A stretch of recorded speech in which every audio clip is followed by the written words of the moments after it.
네, 오늘도 오쌤TV를 찾아주신 많은 분들께 진심으로 감사의 말씀 드립니다. 제가 휴가를 다녀와서 조금 무리를 했는지 지금 약간 감기 기운이 있어서 목소리 상태가 좋지 않은데 좀 양해해 주시길 바랍니다. 오늘도 코로나 또 여러 가지 건강 관련된 소식들 한번 알아보도록 하겠습니다. 첫 번째 내용은 그 좀 재미있는 흥미있는 내용에서 제가 소개해 드리려고 준비를 했는데, 그 힘든 상황에서 그 욕설을 내뱉으면은 더 힘을 내서 잘 버틸 수 있다. 그런 연구 논문이 있습니다. 그 연구진이 그 의자에서 실시하는 푸시업, 그러니까 의자에 앉은 상태에서 이렇게 상체를 들어 올리고 내리고, 그 동작을 이제 이용해서 참가자들을 두 그룹으로 나눴습니다. 그래서 한쪽은 2초마다 일반적인 단어를 내뱉도록 했고, 다른 한쪽은 욕을 하도록. 뭐 욕의 내용은 뭐 본인들이 정했겠죠. 근데 실험 결과가 그 욕설을 내뱉은 그룹에서 버티는 능력이 약 11% 향상되었다. 굉장히 흥미롭죠. 그래서 이제 이거를 어떻게 해석을 할 수 있냐면, 이제 우리 뇌를 보면 그 뇌 이마 쪽에 그 전두엽, 그 앞 이마, 그 앞뇌라고도 하죠. 그 부위가 있는데, 그 영어로 이제 프론탈 콜텍스라고 합니다. 근데 이 전두엽 더 앞쪽, 그러니까 전두엽의 더 앞이니까 전전두엽, 그렇게 말할 수 있겠죠. 그 부분이 우리가 뭔가 힘들고 어려운 일을 지속해야 할 때, 이제 그만해, 뭐 포기해도 괜찮아, 이렇게 만드는 기능이 있다고 합니다. 그런데 우리가 욕을 하면 이 뇌의 전전두엽, 그러니까 그 억제하는 기능을 다시 억제하는, 그 유식한 말로 이제 탈억제 현상, 이렇게 표현하는데, 그런 이제 현상이 생기면서 우리가 더 어떤 일에 그 몰입감이 강해지고 또 자신감이 증가해서 그리고 산만함, 그러니까 이제 그만둘까 뭐 이런 잡다한 생각, 이런 것들이 줄어들게 된다고 합니다. 그래서 결국 그 힘들지만 그 운동을 계속할 수 있는 기능이 높아진 것으로 이렇게 설명할 수 있습니다. 이제 물론 그 욕설이 뭐 강도나 종류 또 상황에 따라서 어느 정도 효과가 있을지, 이런 건 또 다각도로 여러 후속 연구들이 이제 필요하겠지만, 어쨌든 그 재미있는 주제임에는 틀림이 없습니다. 그럼 이제 어떤 욕을 해야 좋으냐? 예, 욕 잘하신 분들은 뭐 다 아시겠지만, 이게 이제 방송이니까, 뭐, 그 좀 욕이 약하신 분들은, 그 초급자들은 일단 뭐, 개나리, 십장생, 신발, 시베리아, 예, 이런, 다 아시죠? 무슨 뜻인지? 예, 이런 걸로 시작하시고, 뭐, 중급자 이상 되시는 분들은 알아서, 잘 하시기를 바랍니다. 그 솔직히 그 욕이 뭐 물론 이제 막 함부로 막 아무 데서나 아무 대상에 상대로 막 하면 안 되겠지만, 굉장히 정직한 단어이면은 틀림이 없습니다. 그렇죠? 재밌는 연구 내용이었고요. 자, 그다음 뉴스는, 자, 이것도 진짜 역대급이지만 뭐 저같이 피레미 언론에서만 그 다루는 내용인데, 2020년 2020년 1월부터 2025년 10월, 굉장히 오래, 거의 6년 걸쳐서 그 사이에 발표된 그 코로나 백신 접종하고 그 여러 가지 그다음에 또 코로나 감염, 그런 그 연관성을 보여주는 약 300편 이상의 연구 논문을 다시 종합 분석한 그 연구 논문이 나왔습니다. 그러니까 결국 이 연구 논문의 그 결과는 뭐냐? 당연히 코로나 백신 접종이 각종 암의 발병을 늘리거나, 특히 그 단시간 안에 급격하게 나빠지는 이제 터보암이라고 하죠. 이거 일반 의학계에서 아직도 무시하는데, 이거 그냥 과학적인 팩트입니다.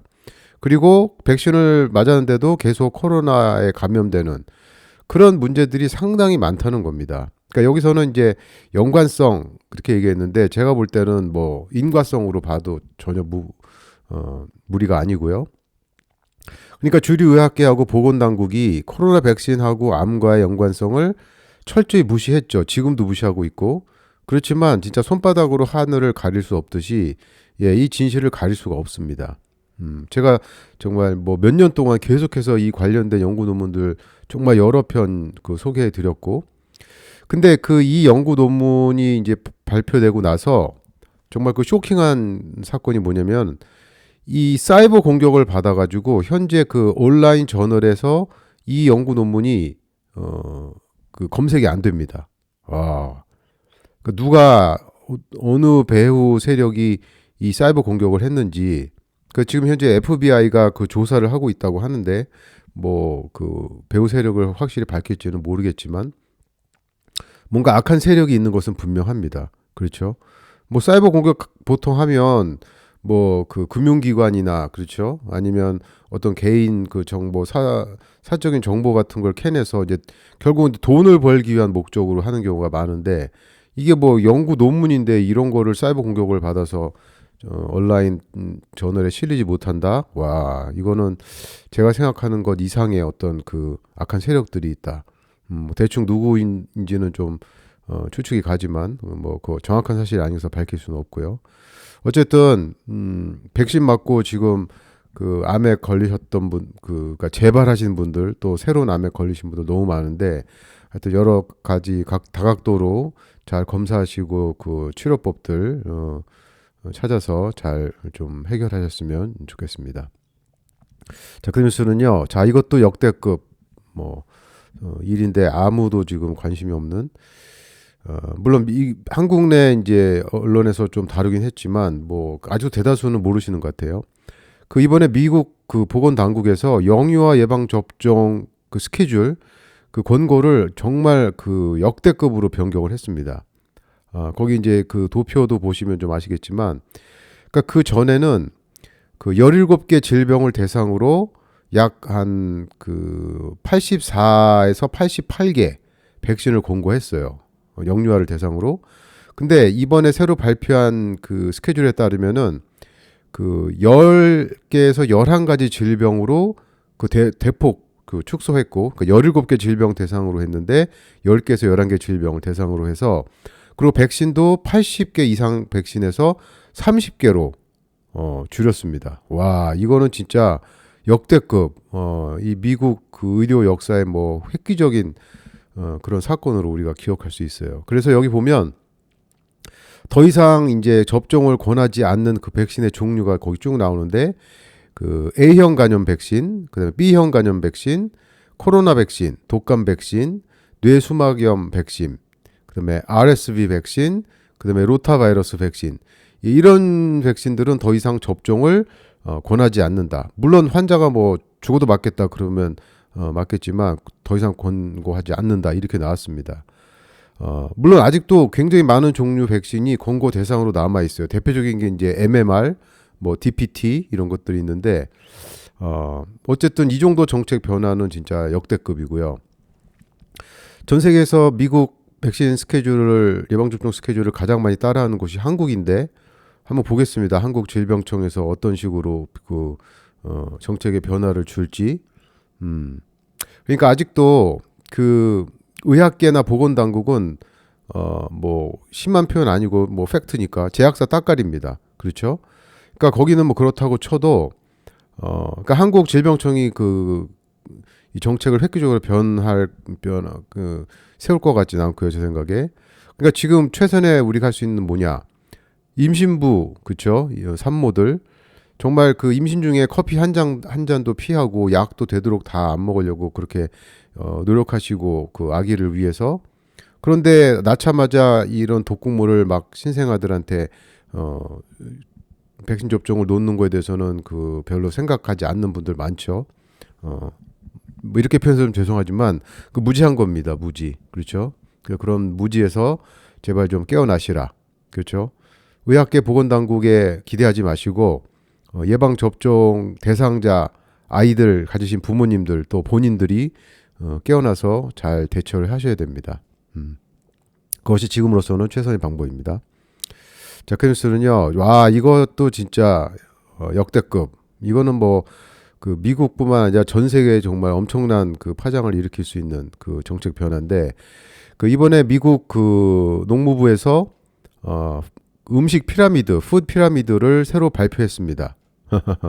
거기 그림 보시면 와, 그러니까 이게 피라미드가 원래 꼭대기가 이제 꼭지가 있고 밑에가 넓잖아요. 근데 이거는 역 피라미드예요. 그 피라미드를 그 거꾸로 뒤집어 놓은 것 같은. 그래서 일단 이 그림을 보시면 제일 위에 상위 그룹 거기 보면 이제 큰 글씨로 Eat Real Food. 그러니까 진짜 음식을 먹어라. 그죠? 그러니까 그동안 우리가 가짜 음식을 너무 많이 먹었다는 거죠. 가장 대표적인 가공식품, 초가공식품들, 그죠? 그래서 이 그림을 보시면 뭐 여러 가지로 설명드릴 수 있는데 아주 간단하게만 설명드리면 제일 상위 그룹 거기 보면 고기, 그렇죠? 건강한 지방, 그다음에 야채, 예, 이런 것들을 제일 많이 먹어라. 또는 이게 제일 중요하다. 뭐 두 가지 어느 쪽으로 해석해도 상관없습니다. 그래서 그렇게 자리 잡고 있고요. 그 밑에 이제 생선, 그다음에 달걀, 아보카도 그쪽 보이시고, 그다음에 이제 과일, 그렇죠? 그러니까 야채를 과일보다는 많이 먹어야 된다. 이제 그 얘기고요. 그다음에 그 밑에 보시면 약간 견과류 같은 거 보이고, 그 중간에 노란색이 그 버터 같이 보이는데 사실 버터가 제일 위로 가도 괜찮습니다. 그죠? 그래서 그렇게 보이고 가장 하단 그룹 제일 밑에 있는 게 바로 곡류, 그렇죠? 그러니까 곡물류. 뭐 이게 통곡물이든 뭐 가공한 곡물이든 상관없습니다. 그냥 곡물, 그렇죠? 밀가루 종류, 밥 종류, 뭐 여러 가지 그런 곡물들 우리가 먹는 그런 것들을 가장 적게 먹어라. 이게 제일 중요하지 않다 그 소리입니다. 그렇죠? 그래서 고기, 건강한 지방, 야채를 제일 많이 먹을 것. 그다음에 과일 적당히 먹을 것. 그다음에 곡물류를 제일 적게 먹을 것.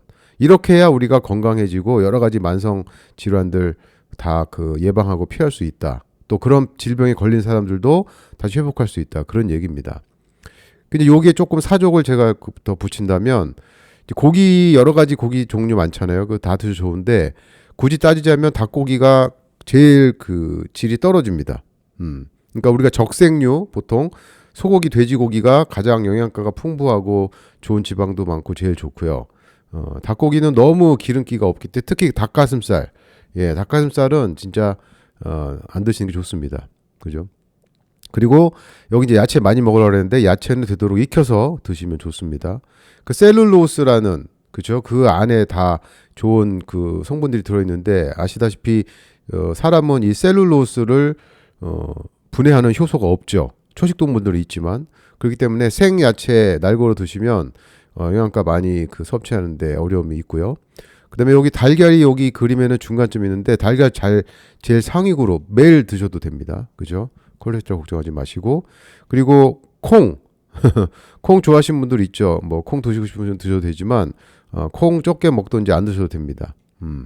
그래서 사족을 좀 붙이자면 이제 그 정도 되고요. 그래서 진짜 이 획기적인 음식 피라미드 이제 이게 미국에서 정식 공식적으로 발표한 자료이기 때문에 이제 모든 초등학교, 중학교, 고등학교 이런 급식 거기 가이드라인이 되고요. 또 교육도 이제 이렇게 시키도록 이제 그렇게 됩니다. 자, 그래서 한번 한국도 보겠습니다. 어떤 식으로 변화를 일으킬지. 자, 그다음 뉴스는요.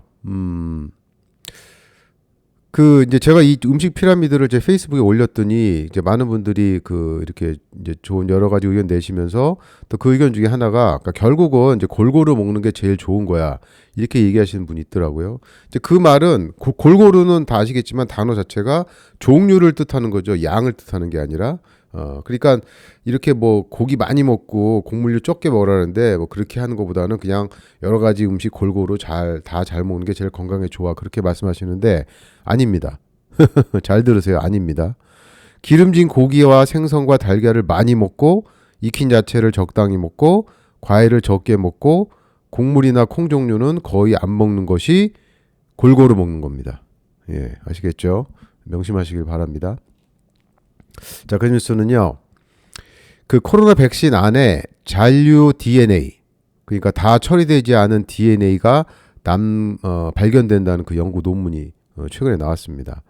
그래서 이 내용이 조금 어려운데 제가 연구 저자의 이제 설명을 한번 이렇게 설명을 드리면 보통 제약회사에서 이 백신의 성분에 문제가 없다.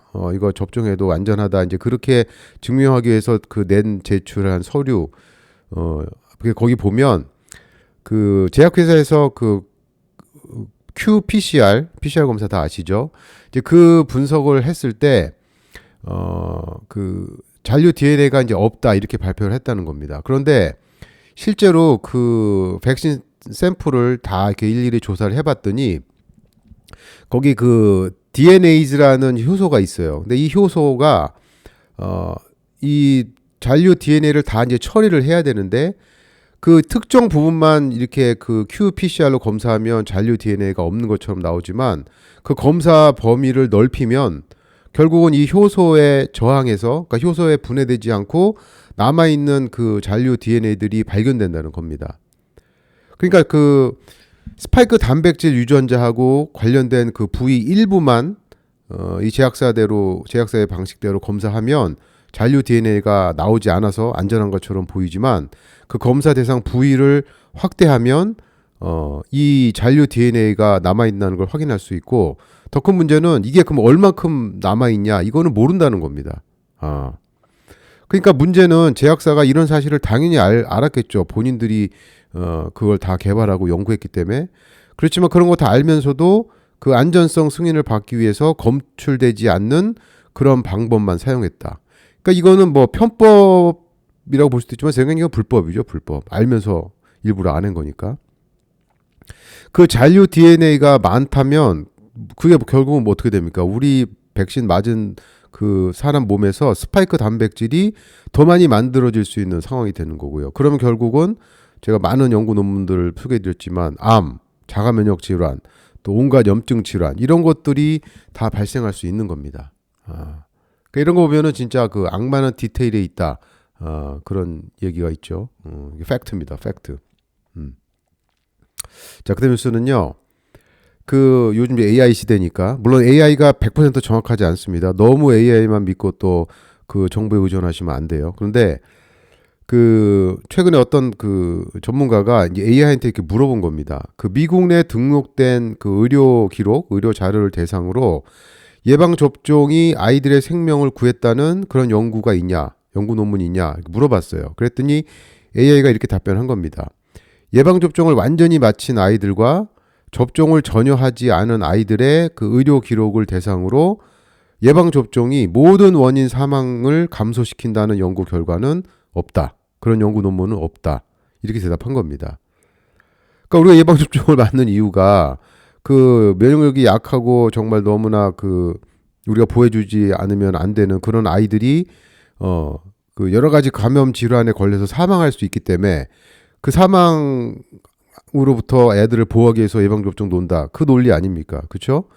그러면 예방접종을 맞은 애들이 훨씬 더 사망률이 적어야겠죠. 그런 여러 가지 감염 질환, 그것뿐만 아니라 또 감염 질환과 관련된 다른 뭐 2차, 3차 질환들 생길 거 아닙니까? 그러니까 그런 질환으로부터 사망자가 더 적어야 되죠. 백신을 맞지 않은 아이들에 비교했을 때. 근데 지금 그런 연구가 없다는 겁니다. 그러면 예방접종이 사망을 감소시킨다는 연구 결과가 없다는데 도대체 뭘 근거로 예방접종이 그렇게 안전하고 효과적이어서 모든 영유아를 대상으로 맞아야 된다. 이거 완전히 전혀 논리적이지도 않고 과학적이지도 않고 그래서 자꾸 제가 그 잔소리처럼 말씀드리지만 백신은 과학이 아니라 이거는 우상입니다. 우상. 미신이에요. 미신. 정말로. 그래서 그런 거 관련된 책들도 굉장히 미국에서 지난 몇십 년 동안 많이 쏟아져 나왔습니다. 그 백신, 더 백신 갓이라는 그런 책까지 나올 정도로 그 주변에서 아직도 백신 그 맹신하시는 분들 또 백신 안전하고 효과적이어서 무조건 맞아야 돼. 그 안 맞으면 다 죽어. 이런 거 주장하시는 그 전문가들한테 이런 내용도 좀 보내주세요. 좀. 그죠? 도대체 뭐를 근거로 백신의 그런 중요성을 강조하고 정말 진짜 전문가들 여러분들 가려서 보셔야 됩니다. 가려서 보셔야 돼요. 예, 방법이 없습니다. 아까도 말씀드렸지만 주류학계하고 보건당국은 제약사 편이기 때문에 그죠? 저희들이 깨어나서 스스로 공부하고 찾아보고 지금은 정말 정보가 너무나 많습니다. 잘 여러분이 찾으시면 여러분들 건강을 지키는데 정말 큰 도움이 됩니다. 자, 마지막 뉴스는요. 이번 주에 그 마텔 그 바비 인형 만들어낸 회사 굉장히 유명하죠. 전 세계적으로. 그 회사에서 자폐증 바비 인형을 출시해가지고 지금 굉장히 그 인기리에 아주 판매되고 있습니다. 미국에서. 그래서 이제 거기 보시면 그림 보시면 이게 이제 그 자폐증 이제 여자 아이죠. 그걸 이제 모델로 해가지고 이렇게 만들었는데 그냥 뭐 일반인들 보시면 뭐 그런가 보다 할 텐데 굉장히 여기 수많은 디테일이 들어 있습니다. 그래서 제가 그 몇 가지 좀 소개를 해드리면 이거는 이 제조사 측에서도 밝힌 거예요, 사실은. 거기 먼저 보시면 그 소음 제거 헤드폰을 이게 그냥 헤드폰이 아니고 소음 제거 헤드폰입니다. 그 왜 이걸 쓰고 있냐? 그 자폐아들이 보통 그 청각 기능이 굉장히 예민해요. 물론 모든 감각 기능이 예민하지만 청각 기능이 예민해서 주변에 아주 그 적은 소리에도 깜짝깜짝 놀래거나 아니면 심하면 막 불안해하고 그런 애들이 실제로 있습니다. 그래서 그런 것들을 그 외부 소리에 이제 노출을 최대한 줄이기 위해서 이걸 쓰고 있는 거고요. 그 손하고 팔을 보시면 이게 약간 이렇게 각이 져 있고 몸통에서 좀 떨어져 있죠. 쭉 펴고 있지 않고. 그래서 자폐아들이 그 반복적인 손동작, 그러니까 손바닥을 막 위로 했다 아래로 했다 이렇게 그런 손동작을 하는 경우가 많아서 실제로 팔이 몸통에서 약간 떨어져 있고 그리고 관절이 이렇게 각이진 그래서 그런 모습을 실제로 이렇게 인형에 표시한 겁니다. 그리고 시선 이게 그 그림이 작아서 잘 보이지 않는데 자폐아들은 이렇게 직접적인 그 아이 컨택을 잘 못해요. 실제로 그 저도 많이 애들 이제 봤지만 그래서 직접적인 눈 맞춤을 거부하거나 꺼리는 경향이 있어서 정면을 이렇게 응시하지 않고 약간 바깥쪽으로 시선이 가 있습니다. 그 인형에도 그렇게 돼 있고요. 그다음에 거기 이제 피제 스피너하고 태블릿, 그 아이패드 같은 거죠. 그 피제 스피너는 이렇게 손가락으로 이렇게 굴려가지고 이렇게 막 삼각형 모양인데 막 반복적으로 계속 돌아가는 거. 그다음에 이제 타블렛은 이제 그 다 아시는 것처럼 그래서 자폐 아이들이 그 언어적 표현이나 또는 어떤 그 감각을 처리하는 과정이 좀 떨어집니다. 그래서 이런 것들을 좀 도와주거나 증대하기 위해서 이런 이제 보조 수단이 이제 필요한 거죠. 그 다음에 그 옷을 보시면 이게 통이 좀 넓습니다. 그죠? 그래서 아까 말씀드린 것처럼 자폐아들이 피부 감각도 굉장히 예민해서 옷감이 되도록이면 피부에 직접적으로 닿지 않는 그런 걸 좀 선호합니다. 그래서 그렇게 지금 그 옷차림을 이제 표시한 거고요. 그 다음에 신발이 보시면 그 단화, 약간 실내와 같이 납작하죠. 그래서 자폐아들에게 어떤 편안함과 균형감을 제공하기 위해서 이렇게 이제 납작한 신발을 신는 겁니다.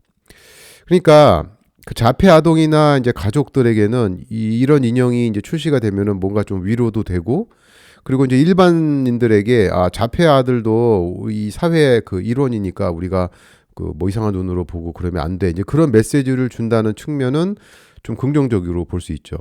그런데 중요한 거는 자폐 아동이 지금 급증합니다. 이 주변에서. 이건 현실이에요. 미국도 그렇고 한국도 그렇고.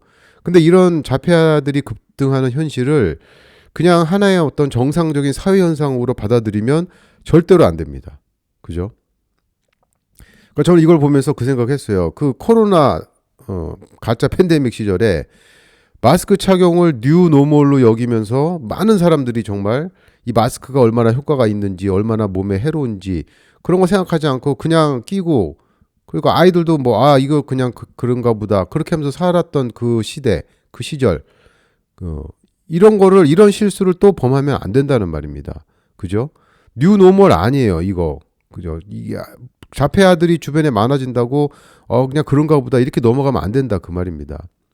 다 아시겠지만 자폐증이 급증하는 원인이 무엇인지 정말 우리가 그 다각도로 굉장히 객관적으로 과학적으로 접근해서 찾아내야 되고요. 그래서 그 병이 더 생기지 않도록 급증하지 않도록 예방해야 되고 또 진단 사실 지금 자폐증을 확실하게 진단하는 법이 없습니다. 그냥 행동장애와 이런 거 가지고 우리가 근거하지 뭐 혈액 검사나 피검 그 소변 검사 또는 뭐 뇌를 찍어서 이런 게 없거든요. 그러니까 이런 것들을 더욱더 그 개발을 해야 되고 그리고 벌써 자폐증에 걸려서 그 고생하는 그 친구들 어른들 이런 사람들을 어떻게 잘 자연적인 요법으로 치료할까 그죠? 이런 것들을 우리가 연구하고 개발하는데 정말 더 많은 노력을 기울여야 됩니다. 그죠? 정말 많은 전문가들이 수십 년부터 떠들어 왔는데 물론 저는 개인적으로 자폐증이 왜 급증하는지 저는 백신이라고 믿지만 또 그런 것들을 이렇게 뒷받침한 연구 결과도 많지만 100%라고 말씀드리기 좀 힘들고 어쨌든 어떤 환경적인 요인 때문에 생기는 건 맞습니다. 유전적인 요인 절대 아니고요. 유전병이 단기간 내에 이렇게 급증할 수는 없어요. 이거는 의학적으로 생물학적으로 불가능한 일입니다. 그죠? 그래서 우리가 자폐증의 원인 또 치료 예방 진단 검사법 이런 것들을 정말 빨리 연구하고 개발해 해서 우리가 실생활에서 쓸 수 있어야 된다. 의료 현장에서 쓸 수 있어야 된다. 이제 그 말씀을 드리는 겁니다. 그래서 이 보면 그 얼굴 보면 표정이 완전히 웃진 않고 약간 살짝 웃을 듯 말 듯 좀 그런 표정인데 저는 뭐 이 인형 보면서 이렇게 반갑지만은 않은 그런 좀 감정이 많이 들었습니다. 자, 그래서 오늘도 여러 가지 내용도 좀 알아봤는데 좀 늦었지만 새해 복 많이 받으시고 또 올해도 제가 코로나뿐만 아니라 좀 건강 관련된 소식들 또 좀 우리가 알아야 될 여러 가지 의료 분야들 좀 찾아서 여러분들 소개해드리도록 하겠습니다. 그럼 오늘 방송 여기까지 하고요. 다음 방송 때까지 모두 건강하시고 행복하세요. 감사합니다.